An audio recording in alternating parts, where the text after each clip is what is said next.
ಹಂಗ ನೋಡ್ದೆ.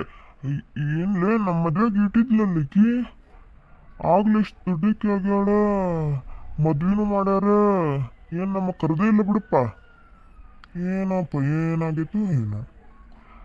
ಹಂಗಾಗಿ ಅಷ್ಟೇ ನಾನು ನೋಡಾತಿದ್ದೆ ಸ್ವಲ್ಪ. ಏನ್ಲೇ ಹಂಗ್ಯಾಕೆ ನಿಂತಿ ಅಂತೀಯಲ್ಲ. ಏನಿಲ್ಲ, ನಾನಿಲ್ಲೇ ಸ್ವಲ್ಪ ಅಂಗಡಿಗೆ ಹೋಗಿದ್ದೆ. ಬಾ ಬಾ, ಚಾವಿನ ಅಂಗಡಿ ಐತಿ, ನಾನು ತೆಗಿತೀನಿ ಬಾ. ಹಾಂ ಮಾಮ, ಆರಾಮದಿರಲ್ಲ? ಅದೇನಿಲ್ಲ, ಮದ್ವೆ ಹೇಳ್ಬೇಕಂತಂದ್ರೆ ಅದು ಸ್ವಲ್ಪ ಏನಾಗಿತ್ತಂದ್ರೆ ಅವರು ಭಾಳ ಧೂಮ್ಧಾಮ್ ಮದುವೆ ಮಾಡಲಿಲ್ಲ, ಹಂಗೆ ಸಿಂಪಲ್ ಸಾದಾ ಮಾಡೋಣ ಅಂತೇಳಿ ಲಘುನ ಅರ್ಜೆಂಟ್ ಮಾಡಿ ಮದುವೆ ಮಾಡಿದ್ರು ಮಾಮ. ಈಗ ನಂಗೆ ಒಂದು 15 ದಿನ ಕಳಿಸ್ಯಾರ ತವ್ರ ಮನೆಗೆ. ಮತ್ತು ಅದಕ್ಕೆ ಅಕ್ಕನ ಕಡೆ ಬಂದಿದ್ದೆ ನಾನು, ಮತ್ತು ಮದುವೆಗೂ ಬರಲಿಲ್ಲ.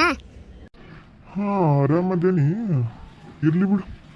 ಮದುವೆಗೆ ಹೇಳಿಲ್ಲ ಅಂದ್ರೆ ಏನಾಯ್ತ, ಇರಲಿ ಬಿಡು. ಇದ್ದೋಗ 15 ದಿನ ಆಯ್ತು, ಒಂದು ತಿಂಗಳಿರಿ, ಭಾಳ ದಿವಸ ಆತ. ಯಾವಾಗ ನನ್ನ ಮದ್ವೆಗೆ ಬಂದಾಗೊಮ್ಮೆ ನೋಡೀನಿ, ಮತ್ತು ತಿರುಗಿ ನಿಮ್ಮ ಅಕ್ಕ ಹಡ್ಯಾಕೆ ಬಂದಾಗ ಕರ್ಕೊಂಡು ಹೋಗಿ ಬಂದಾಗೊಮ್ಮೆ ನೋಡೀನಿ ಅಷ್ಟೇ ನಿಂಗೆ. ಇವತ್ತು ನಾನು ಮತ್ತೆ ನೋಡಾಕತ್ತಿದ್ದೆ ನಾನು. ಆಯ್ತು, ಬರ್ರಿ ಬರ್ರಿ ಒಳಗೆ ಬರ್ರಿ. ತಡಿಪ, ಚಾವಿನ ಸಿಗವಲ್ದು, ಎಲ್ಲಿಟ್ಟೇನೇನು ಮತ್ತಾಗ. ತಡಿ ಒಂದಿಟ್ಟು ಚಾವಿ ಹುಡ್ಕಾತೀನಿ ತಡ್ರಿ ಒಂದಿಟ್ಟು. ಅದು ಎಲ್ಲಿಟ್ಟಿಯೋ ಏನೋ ಅದು ಇವ್ರಿಗೆ ಗೊತ್ತು. ಲಘು ಹುಡುಕ್ರಿ, ಎಷ್ಟೊತ್ತಾಗ ಬಂದು ನಿಂತು ಒಂದು ತಾಸಕ್ಕೆ ನೋಡ್ಕೊಂಡು ಇಲ್ಲದ್ರಾಗ ಹೋತು. ಈಗ ಚಾವಿ ಹುಡ್ಕೋದ್ರಾಗ ಒಂದು ತಾಸು ನಿಂದ್ರಿಸ್ರಿ. ಏನು ತೀರ ಮಾಡ್ತೀರಿ ನೀವರತ್ತಾಗ?